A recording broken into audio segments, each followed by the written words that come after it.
Okay, is the only way to unbind the magic to invalidate the contract? No, Ruqya is enough. Ruqya is enough, Insha'Allah ta'ala.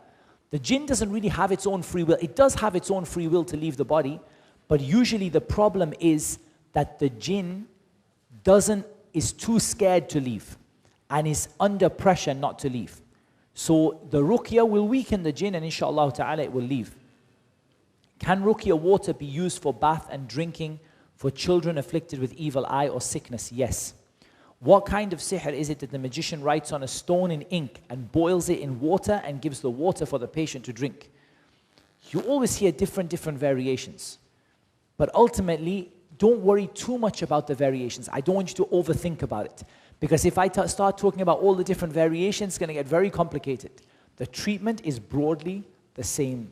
And I have an article about magic that you drink on my website.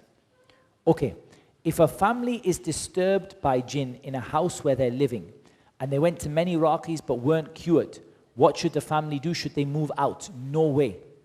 Don't move out. Don't change your life because of the shaitan. Exactly as I said before, and I think we wrote it on here, purify the home, Surah Al-Baqarah, don't be scared, and I'm going to add a fourth one for this one, and I'm going to say, do Ruqya for the family, not for the home.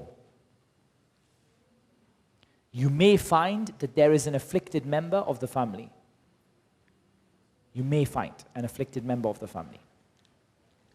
A person sees a drawing with charts and ayat of the Quran, but doesn't know to whom it belongs or why it's there. Is this a vision or is it you see it in real life? If you see it in real life, destroy it. Don't ask who it is. Take it and get rid of it. As for if you see it in a dream, be patient. Allah subhanahu wa ta'ala will show you where it is and what it's for. Just wait, it will become clear. Usually the dreams is the same like this. It starts off being unclear and it gets more clear towards the end. Okay, I'm going to have to speed up. Is it permissible to pour Ruqya water in the toilet? Also, is there a specific time in which this should be done? I wouldn't pour Ruqya water in the toilet. Now, you can use Ruqya water in the bathroom. Even though some of the mashayikh said you can't, I asked this to Sheikh Adil Muqbil and he said, yes, you can use it in the bathroom. But at the same time, we don't want to get people to have like a bad habit or to resemble the magicians, in doing these kind of things. So I wouldn't advise you to put it in the toilet. But the bath drain or the shower drain is just fine because it's not like dirty. It's just waste water. It's not like najasat and impure substances and things. How do we determine? I was waiting for this question. How do we determine whether it is magic, possession, or the evil eye?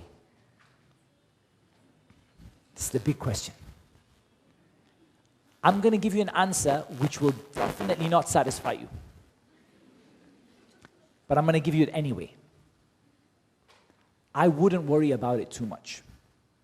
Honestly, the time you spend worrying about it is time you could better spend doing Ruqya. You honestly don't need to know. You will come to know over time. Trust me on this. Trust me on this when I've been through, wallah, I've been through the courses. I've been through the different methods, the hijama method, the reading on the different water, and does it taste bitter, does it taste sweet, does it taste salty?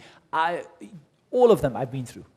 And wallahi, I have not seen that they have a great deal of benefit in them. The benefit is very, very, very small.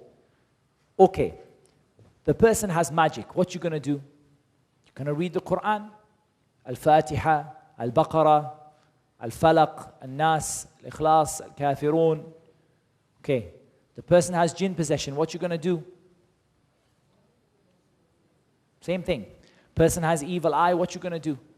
Same thing. So at the moment, it's not important. Yes, later on, you can get more technical. You can become more specific. You can start, you can start becoming more focused. But in the beginning, don't worry about it. I have not seen, wallah, I've been through, I don't think there's many methods that I haven't seen. I've been through the sheikhs, the famous sheikhs all over the world that have said the different ways of determining. And wallah, all of it is dhan. All of it is just guessing. And I say they have مَا لَهُمْ بِذَلِكَ مِنْ عِلْمٍ. They don't have knowledge in this. They just guess and their guesses are often wrong. So I would suggest that you just be patient. You start with a general ruqya, and you start to, Insha'Allah ta'ala, slowly deal with the issue, and it will become clear over time. As it becomes clear over time, bi'idhnillahil kareem, you can start taking specific actions and start focusing more.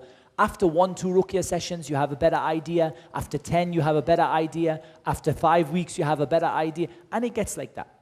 For someone with a very busy schedule, what's the most feasible way to perform self-ruqya?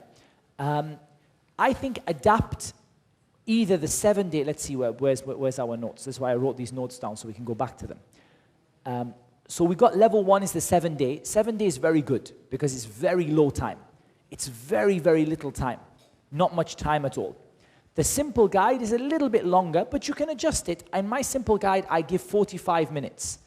But you can, if 45 minutes is too hard for them, you can start them off on 20 minutes to start with and build them up over time. But to be honest, I'm a little bit harsh with people when they say to me they don't have time. I say to them, if the doctor told you you had cancer and you need to come for chemotherapy, you say to him, I don't have time? You don't say to him, I don't have time. Doctor says, you have 1 week left to live. If you don't come for this operation, you're going to die. Wallah, I've got a busy schedule. What can you do for me? No, Wallah, you're going to say to him, sorry, your busy schedule needs to go out of the window. Okay, how to use senna leaves. Okay, some instructions on senna leaves. Let's go for senna leaves. Number 1, don't use more than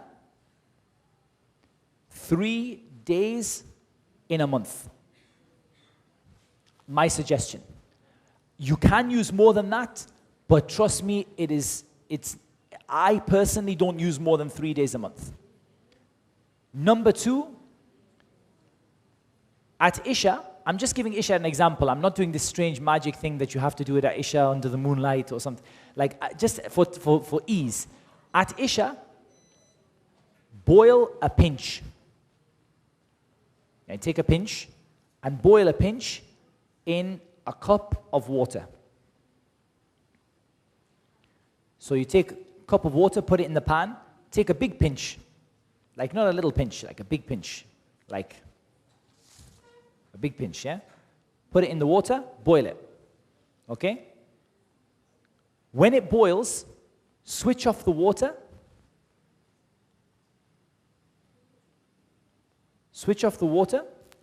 leave it overnight,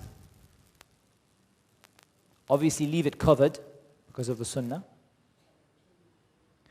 and at Fajr, warm it up and drink it. And do that for 3 consecutive days in the month.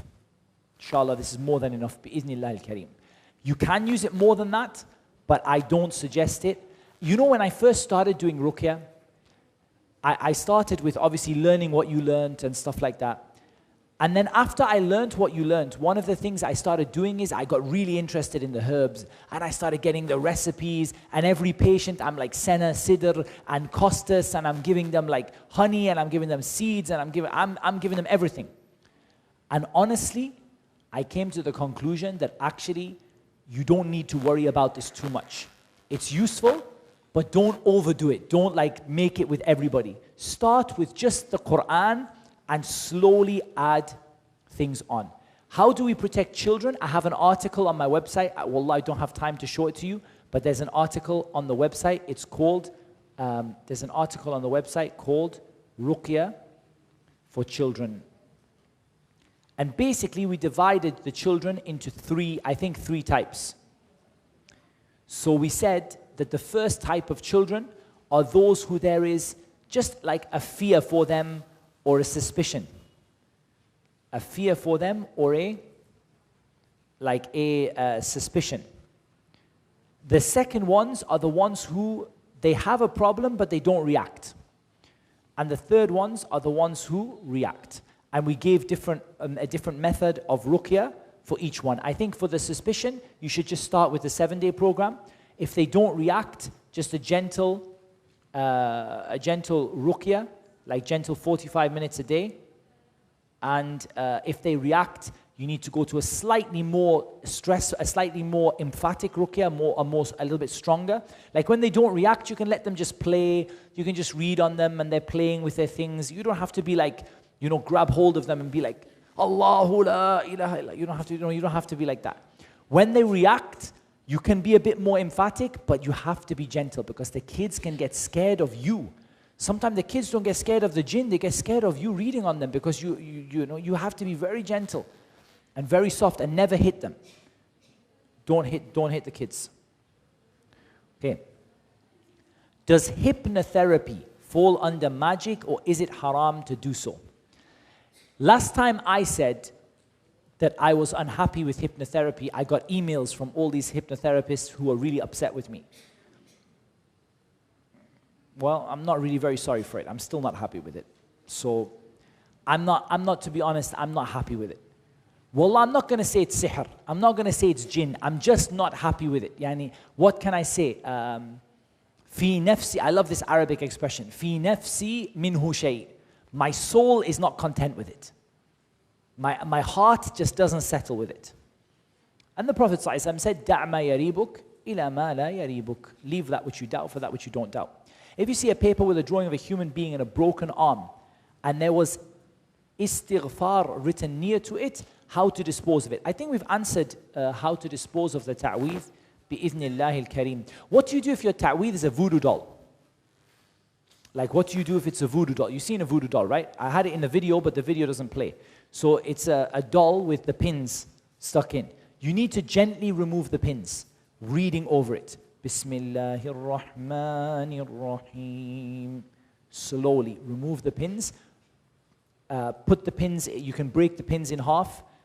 Put them in the ruqya water, put the doll in the ruqya water, dry it, and then, break it up, and then you can burn what's left, Insha'Allah ta'ala. The metal that we've said how to destroy it. We've already said how to destroy the metal. You need to remove it with a file. What is the hukm of believing in numerology and using it? This is not permissible for a Muslim. And it may reach the level of shirk billahi azza wa jal, depending on what the person believes in. Can anyone who has knowledge of numerology fall under magic? Well, we saw the magicians use a kind of numerology to a certain extent, but I don't want to give numerology might be a big thing. Like people might have numerology and from here all the way over to here. So we have to be a bit specific. Someone who says this time is a good time or this time is a bad time, or certain times aren't good times. It depends whether their reason for that is a ghaibi reason or an understandable reason. If they say, Wallah, it's a bad time to work after Isha because you're tired, that's okay. But if someone says, oh no, this is not a good day because today Sagittarius just got in the way of Gemini and those two are fighting with each other, it's not a good day today. We say to them that this is disbelief in Allah Azza wa Jal. Okay. The false magic which is done in children's parties, should we stop them? Absolutely. It is a major sin. Can a mom give the evil eye to her kids? To answer this question, we have to understand whether or not the evil eye is restricted to jealousy. The Lajna ad-Da'ima, they said that evil eye is restricted only to jealousy. So they said that every single evil eye is based on jealousy. I should have drawn the arrow the other way. They said jealousy fuels the evil eye. Some of the scholars said no, the evil eye can also be fueled by amazement. Like, wow, that's amazing. Now, the senior committee said this is not true. But still many of the scholars said it. And in my opinion, I prefer the opinion that both of them can be done. I feel from the hadith of Sahal, the hadith of Sahal with regard to falling down from the evil eye, wallahi, it appears to me to be amazement. And this is an opinion of some of the scholars. If we say the evil eye can come from amazement, then it is possible for the mother to give it to her child. Because she might not be jealous, but she could be like amazed. Like, wow, look at what my son has done. Allah knows best. If we feel the child is affected by the evil eye, can we ask everyone in the family to make wudu? Okay, with asking people to make wudu, either you have a general idea or you have no idea at all. If you have no idea at all, so evil eye, you have an idea that it's one person, or you have a group of people, a relatively small group, or you have no idea. If it's one person, definitely ask them to make wudu. If it's a small group and you are fairly sure it's someone in the group, ask them to make wudu. If you have no idea, then you need to use ruqya. Don't just go around guessing like, I'm just going to ask everyone who lives on my street to make wudu. Like if it's a small group, like you were at a party and the child got affected, you can ask the people at the party. But if you have no idea, then you go to ruqya. Can someone who's not a raqi ask someone to make wudu for the evil eye? Sure. There's no such thing as this qualification of being a raqi in the first place. This isn't even really a proper qualification as such. Yes, there were some of the Sahaba who were known for it, but in reality, it's not like defined well like scholar. Scholars defined well. We know who a scholar is and who a scholar isn't, and who a student is and who a student isn't. But raqi is a bit kind of like you kind of self-certify. Like I'm a raqi, but it's not like you get a certificate from the University of Ruqya. We have to make dhikr regularly. What about babies or people or kids with special needs? We do their best. We don't have to ask the babies to make dhikr, but we can read over them. أعيذك بكلمات الله التامات أعيذك بكلمات الله التامة من كل شيطان وهامة ومن كل عين لامة. We're not allowed to have pictures or dogs in the house because the angels will not enter such a house. What about stuffed animals? They are even worse. Surah Al-Baqarah protects the house. Can we play it on the phone? We've answered that. We said we can't. What should we do if we're away from home with our kids and the sun sets? No issue. If the sun sets, not an issue. The issue is it's preferred. It's not haram to be outside at Maghrib. It's preferred that when Maghrib comes, you should ideally not be outside with your kids. If we recite Surah Al-Fatiha and the sickness is not cured, does it mean our faith is not strong enough? That's a good question. No, it doesn't mean that. وَتِلْكَ الْأَيَّامُ نُدَاوِلُهَا بَيْنَ النَّاسِ. These days we share among the people. Sometimes you win, sometimes you don't. So for that reason, you have to continue and be patient. Dhikr, do we need to say them loudly? For dhikr to be dhikr, you need to move your tongue. I heard that we should say Bismillah before taking off the nappy of babies. And we shouldn't say dhikr inside the bathroom. Before taking off the nappy of the baby, there's no harm in saying Bismillah. And as for dhikr inside the bathroom, yes, you shouldn't say Bismillah. If you're changing inside the bathroom, say Bismillah before you go in the bathroom. And then when you're in the bathroom, it will be fine. There are so many morning, evening, and bedtime adhkar. Should we say them all? Or should we pick and choose? Yeah, I would suggest that you say them all if you're able to. And if you're not able to, then you can pick and choose. We now have non-Muslim maids taking care of our kids. But they will not say Bismillah or dhikr when we enter the house. What should we do? Wallahi, my advice is, I personally would not be that happy having a non-Muslim maid or servant, to be honest with you. But if you have them, it's not haram. You just do your best. When you're around, you do your dhikr and you keep yourself protected and you keep the house a place of ibadah. But don't allow those non-Muslims to do their worship in the house. Don't allow them to have a little idol in their bedroom or a little, like a little cross around their neck or something like that. We have been told to say Shahada before sleeping. Is this correct?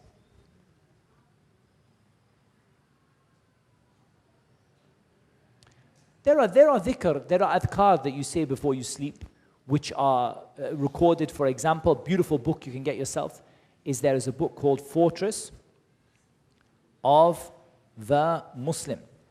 And there's another book that goes with it, which is by the same author, which I think is called Ruqya, something like supplications, or it's called Ruqya incantations or something like that. Something like that. And it's by the same author, Sa'id al-Qahtani. May Allah Azza wa Jal reward him immensely for it. It's amazing 2 books. The Ruqya one is like a red or like a burgundy color. And it's by the same author. Because originally, I don't know if you know, but originally Fortress of the Muslim was a Ruqya book. And the Fortress of the Muslim you have now is actually a summarized version of a Ruqya book. Okay. Before having a child, the parents did not do regular dhikr. But after having children, they learn the dhikr and say them regularly. Is that wrong? No, that's maybe perhaps it's like a life lesson. They've been taught the benefit of it. Don't worry about the questions that haven't been answered. We'll find a way to answer them, inshallah ta'ala. We're going to put that on the brothers. So inshallah, some of the brothers, bi'idhnillahi ta'ala, in about 10 minutes, we're going to stop with the questions. But what we're going to do is we're going to find a way to video the questions and put the answers on, inshallah. So you guys are going to have to figure out a way to do that, inshallah ta'ala. Because it's a lot of questions. As a mother, what can be done to protect my child if she or he refuses to pray and study? That's a big question. And I've actually got a lecture on that. I'm presuming they're a bit older. I've got a lecture called Teens in Trouble. And I'm presuming the child is a little bit older, but you can benefit from that lecture, inshallah ta'ala. How can we destroy magic done from the house to break families? I think we've covered the house in enough detail. Exactly what I said before. I gave 4 things. I said, purify your home, Surah Al-Baqarah, read the Quran, don't be scared, do Ruqya for the family members. My son of 11 years has severe eczema. Have done many tests and taken medicines to cure this, but it never vanishes. Yes, you can do Ruqya. It is best practice. I have an article on eczema on my website. The article is called Psoriasis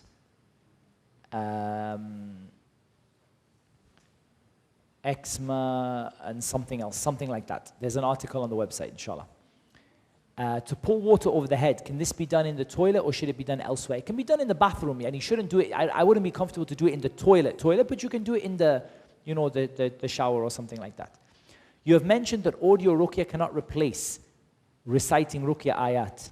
Can you play Surah Al-Baqarah audio for protection of the house? No. The audio is audio, it's a tape. Can you play the adhan instead of getting someone to read the adhan? No, you have to, at the end of the day, it requires niyyah, it requires an action, and you've seen the fatwa in that regard. Is it proven from the sunnah to use black seed in a certain quantity or honey in Ruqya? Yes and no. What do we mean by this? We're going to say yes and no. Yes, the Prophet ﷺ told us, "Ash-shifa'u fi thalath." A cure is in 3 things. One of them is shurbatu asal, drinking honey. So yes, the Prophet ﷺ told us the cure for everything is in 3 things, and one of them is drinking honey. Okay. Likewise, the Prophet ﷺ said that the black seed is a cure for everything except death. So that is also yes. But no, in the sense that Islam didn't say to use a certain amount or a certain quantity, or that if you have a jinn problem, you should use honey. But the general evidence is very strong for using it. Because there are ahadith about honey, there are ahadith about black seed, and there are ahadith about generally using medicine, and ahadith about ruqya, which are general, yani general ahadith. General ahadith. But no, in terms of something very specific, there is no specific evidence, like as in, if you have jinn possession, drink honey. But there are plenty of general evidences, and I read you the fatwa of Shaykh bin Baz rahimahullah ta'ala when he said that this is not a bid'ah, this is not an innovation, it is min bab al-tib, it is from the point of view of medicine. Just like Panadol is not an innovation, likewise drinking honey is not an innovation. Naam. How to make wudu.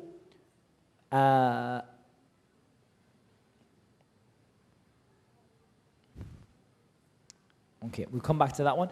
Can a person do ruqya for personal problems or common health issues? Yes, you can do it for health issues.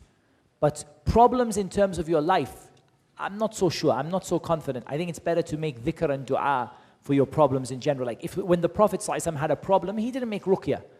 When he was upset or when he was sad about something, what he did is he made dua and he prayed. If a husband and wife get divorced due to magic and they remarry, would the magic have impact on the new marriages? It is very possible, yes. I have seen that happen. And it's important that you can't escape doing treatment. Don't try to escape the treatment. Do the treatment, whether you're going to stay in the marriage or you're not going to stay in the marriage, do the treatment and finish it. Don't let yourself get sidetracked. Okay, I'm going to try and answer some of the smaller ones, and I will definitely keep these. We're going to ask the brothers to do some videos, inshallah. I'm going to see if we have some small size ones. Okay, this one looks like, these looks like some small size ones, inshallah. Sort of. Okay. My forefathers practiced black magic to cure possessed people. Our house is haunted. Jinn and black magic disturbances happen to all family members. They are after the whole bloodline, generation after generation, for more than 100 years. Is there a solution? Wa Rabbi. Yes, by my Lord, there is a solution. Wallahi, there is a solution. But it's going to take some time, and it's going to take for you to really focus yourself. The first solution is that you have to, whenever you have a complicated situation, you have to analyze, okay, where do I start? What is my goal? I need all these family members to be properly practicing Islam, protecting themselves, reading the Quran, doing ruqya, and all of this stuff. But I'm not going to be able to do it to everybody all the time. I'm going to have to take it step by step. So slowly gain the knowledge, start implementing the ruqya, start doing the protection, start building it up, and start with the family members who are closest to you, then the next, then the next, then the next, the ones who are more receptive, removing the sins, turning to Allah Azza wa Jal, seeking His protection. Over time it will go. I've seen cases, it will go, but it is gonna take some time. It's like if you have, you're looking at a fort, and the fort is overrun. And the soldiers are inside, they smash the walls, and they're all over the inside of the fort. It's not the same as if one guy is knocking on the door, right? It's not the same thing. One fort over here, there is an enemy, but he's just banging the door. The other fort, the enemy is inside, outside, over the top, on the walls, climbing over, doing everything. The two are not the same. It's going to take some time, but it's fixable by the help of Allah Azza wa Jal. I never ever saw a ruqya case that can't be fixed. Is there any effective ruqya to get rid of a jinn in love with the person? I'm really picky about this. I don't do specific ruqya for specific issues. Wallahi, I don't see any benefit and I don't see any daleel for it. I don't mind it. If you want to do it, it's okay. If some sheikh recommends to you that you should read this ayah or something, I don't mind. But I have tried it and I don't see that there is a benefit in it. General ruqya and Insha'Allah ta'ala, the ayat of adab. Give the jinn, make the jinn scared, make the jinn fear Allah Azza wa Jal. And speak with the jinn if you're able to, and remind it to fear Allah Azza wa Jal, a reminder that this is not halal for this person to do. And the ruqya bath is very helpful, and likewise the olive oil is also very helpful. So the longer ones I'm putting aside for a while, I will come back to them. Okay, seeing worshipping fire and black dogs in dreams repeatedly. The black dog in a dream repeatedly would appear to be the shaitan. And worshipping the fire is something that was typical of the old Persians, the Persian religion. So it may be that some sort of magic or some sort of action was being done through that Persian style of magic, because that's what they do, they worship the fire. The person again will start with treatment, inshallah ta'ala, and slowly, narrow it down. unable to achieve success, even after trying very hard and praying for it, what ruqya can be done and treat it, like not able to get married? Yeah, this is a good point. With issues of success, what I suggest is that you have an approach which is a two-pronged approach. One of your approaches is going to be your ruqya approach. And your other approach is going to be your non-ruqya approach. And you need to do both of them. So for example, someone says, because of ruqya issues, I don't earn any money, or I don't have barakah in my money. We say to them, you can't just do ruqya and stop. You have to do the non-ruqya stuff.